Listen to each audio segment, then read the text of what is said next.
لکه د ژمي په ماښام چې تورې لړې راسي، لا یو مزدور له کارخانې نه کور ته ستړی راسي، لا یو دهقان د خان پټنه تر جونګړې راسي،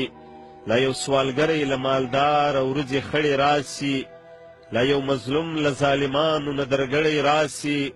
لا بېګناه قیدي زندان ته لکه مړی راسي. زما زړګیه بس د خوږ وطن کیسه داسې ده، دا اورېدو نه د قسم دی چې ترخه داسې ده.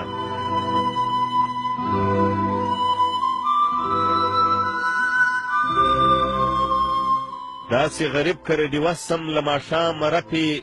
لکه بیمار په ځکندن له خپل انجامه رپې، داسې نوکر د خان له ویرې له ناکامه رپې، لکه مجبوره ګډېدونکې ګلاندامه رپې، داسې غریبه له یخنۍ نه بس تمامه رپې، لکه میخوار په میخانه سره له جامه رپې. ته خو مې چیړې چې د خوږ وطن خواږه بیان کړم، زما زړګیه دلته څه دي اخر څه بیان کړم.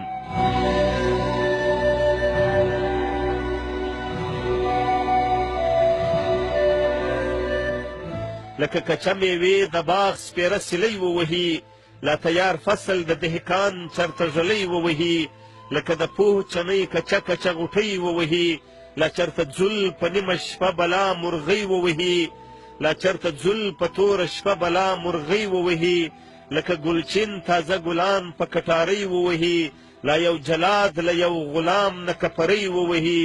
زما زړګیه بس د خوږ وطن کیسه داسې ده، دا اورېدو نه د قسم دی چې ترخه داسې ده.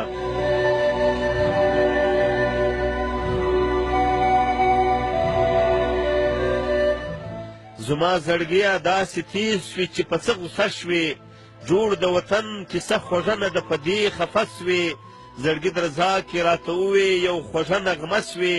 د ازادۍ زیری مې ورکړ په وطن خوره سوې، دې خوارو زارو ولس له ورغې اول جرګه سوې، بیا د وطن په غلیمانو یوه سره لمبه سوې، چې دا ظلمونه ستمونه ټول ایره ایره سي، بیا به زما د خوږ وطن کیسه ایله خوږه سي. زما زړګیه بس د خوږ وطن کیسه داسې ده، دا اورېدو نه د قسم دی چې ترخه داسې ده.